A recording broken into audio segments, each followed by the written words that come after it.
ఎట్టకేలకు Iran supreme leader ఎన్నిక జరిగింది. సుప్రీంగా 50 ఏళ్ల ముస్తాబా ఖమేనీని ఎన్నుకున్నట్టుగా తెలుస్తోంది. అయతుల్లా అలీ ఖమేనీ రెండో కొడుకే ముస్తాబా. ఫిబ్రవరి 28 దాడుల్లో ముస్తాబా గాయపడ్డట్లు కూడా తెలుస్తోంది. ఇస్లామిక్ రెవల్యూషనరీ గార్డ్స్ కార్ప్స్తో బలమైన సంబంధాలున్నాయి. ముస్తాబా తండ్రిలాగే మతాధికారి. ముస్తాబాకు ఐఆర్జీసీతో బలమైన సంబంధాల కారణంగా అతని వైపే మొగ్గు చూపినట్టుగా తెలుస్తోంది. అయితే సుప్రీం లీడర్ ఎన్నిక జరిగినట్టు మాత్రం ఇరాన్ మీడియా చెప్తోంది. సుప్రీం లీడర్గా ఎవరిని ఎన్నుకున్నారనే అంశంపై కూడా ఇంకా పూర్తి స్థాయి లీకులు రావడం లేదు. ఎందుకంటే సుప్రీం లీడర్గా ఎవరిని ఎంపిక చేసినా తాము అంతమొందిస్తామంటూ ఇజ్రాయెల్ ప్రకటించిన నేపథ్యంలో ఇరాన్ చాలా జాగ్రత్తలు తీసుకుంటుంది. ఇప్పటికే సుప్రీం లీడర్ ఎంపిక ప్రక్రియకు సంబంధించి జరగాల్సిన సాంప్రదాయబద్ధమైనటువంటి పద్ధతిని పూర్తి స్థాయిలో ఇంకా అనుసరించని పరిస్థితి కొనసాగుతోంది. ఎందుకంటే ఇప్పుడున్న పరిస్థితులు లేదా ఇప్పుడున్నటువంటి అవకాశాల దృష్ట్యా ఆ ప్రక్రియ అంతా కూడా త్వరితగతిన ముగించినట్టుగా తెలుస్తోంది. అయతుల్లా అలీ ఖమేనీని ఫిబ్రవరి 28న అమెరికా, ఇజ్రాయెల్ సంయుక్త దళాలు మట్టుబెట్టిన తర్వాత కొత్త సుప్రీం లీడర్ ఎంపిక ప్రక్రియ వాయిదా పడుతూ వస్తుంది. మరోవైపు ఖొమైనీ అంత్యక్రియలకు సంబంధించి కూడా ఇంకా ఎలాంటి సమాచారాన్ని ఇరాన్ మీడియా రిలీజ్ చేయలేదు. మషాద్లోని ఆయన తండ్రి సమాధి ఉన్నటువంటి మసీదు ప్రాంగణంలోనే అంత్యక్రియలు జరపనున్నట్లు తెలిసింది. కానీ ఆ అంత్యక్రియలు జరిగాయా లేదా ఇంకా జరగబోతున్నాయనే సమాచారాన్ని కూడా ఇప్పటివరకు ఇరాన్ మీడియా కానీ ఇరాన్ వైపు నుంచి వర్గాలు కానీ ఎలాంటి సమాచారాన్ని ఇవ్వని పరిస్థితి కనబడుతోంది. ఇరాన్ రాజకీయాల్లో పెను సంచలనం అయితే చెప్పాలి. Iran supreme leader Ayatollah Khamenei మరణం తర్వాత ఆయన వారసుడిగా కుమారుడు ముస్తాబా ఖమేనీ ఎంపికైనట్టుగా వార్తలు అందుతున్నాయి. ఇందుకు సంబంధించి ఇరాన్ అసెంబ్లీ ఆఫ్ ఎక్స్పర్ట్స్ అధికారిక ప్రకటన కూడా విడుదల చేసింది.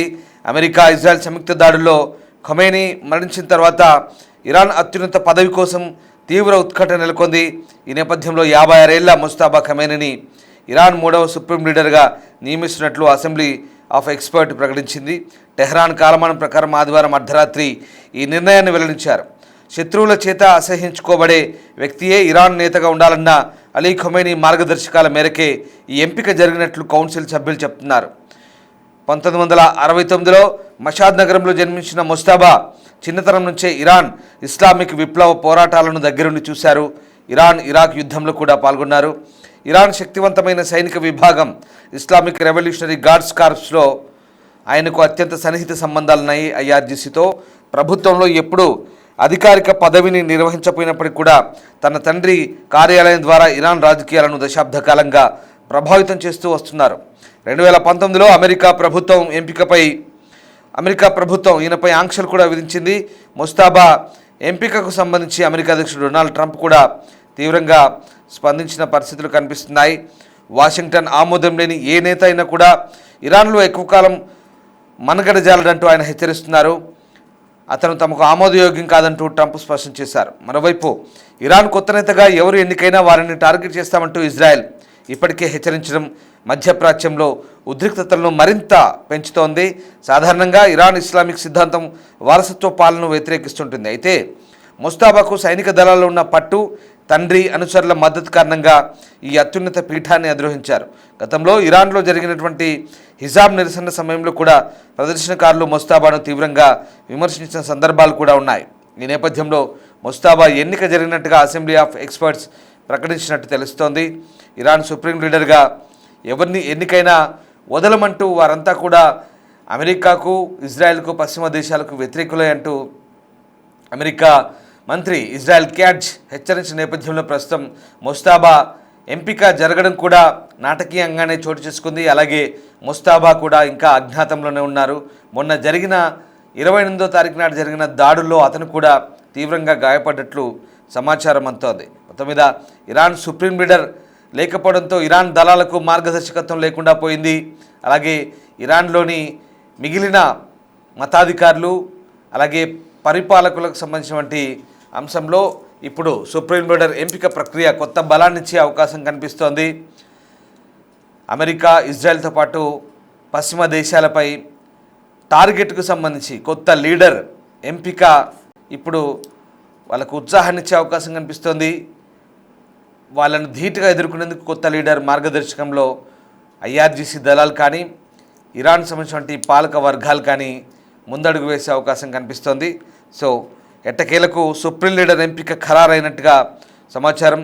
తదుపరి సుప్రీం లీడర్గా అయతుల్లా అలీ ఖమేనీ రెండో కుమారుడు 56 ఏళ్ల ముస్తాబా ఖమేనీ ఎన్నికయ్యారు. ఈ విషయాన్ని ఇరాన్ అధికారికంగా ప్రకటించింది.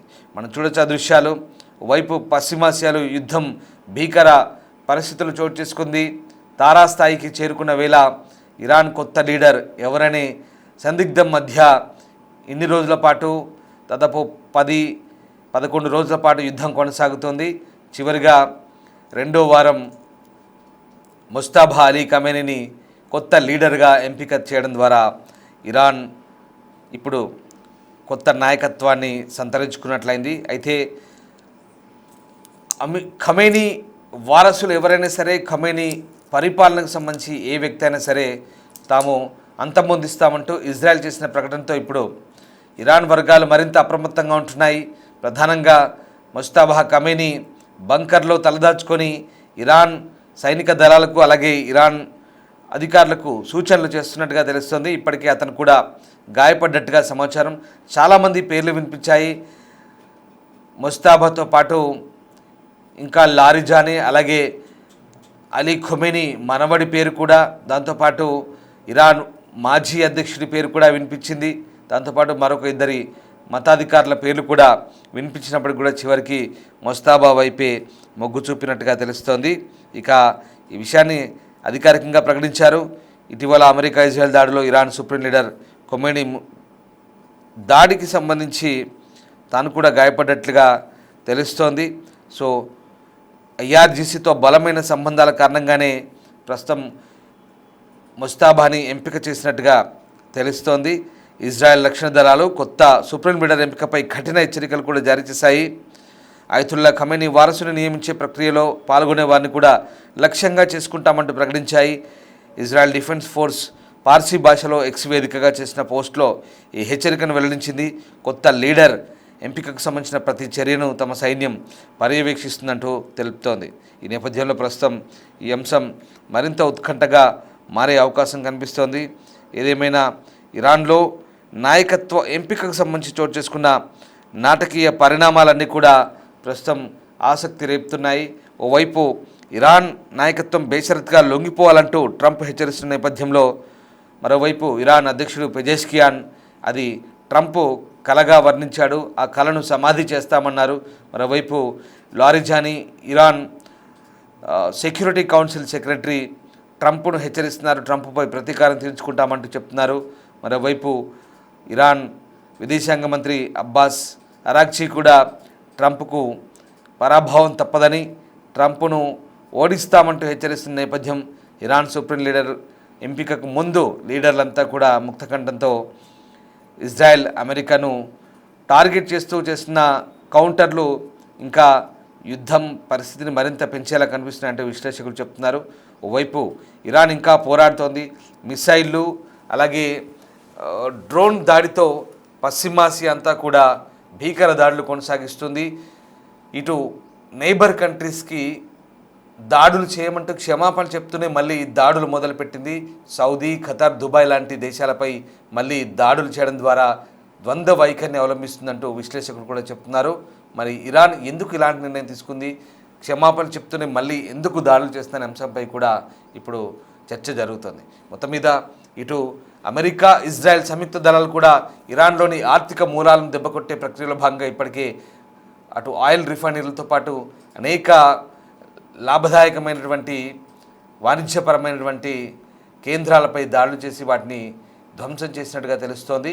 దాడులు ప్రతిదాడులతో పశ్చిమాసియా అంతా కూడా అట్టుడుకుతున్న పరిస్థితి. అటు లెబనాన్లో కూడా ఇప్పటివరకు జరిపిన దాడిలో 400 మందికి పైగా ఇజ్రాయెల్ దాడిలో మరణించినట్టుగా తెలుస్తోంది. సో మొత్తం మీద ఇజ్రాయెల్ అటు అమెరికా కలిసి ఇరాన్, లెబనాన్పై విరుచుకుపడుతున్నాయి. యుద్ధం మరికొద్ది రోజుల పాటు సాగుతుందంటూ కూడా అమెరికా ప్రకటించింది.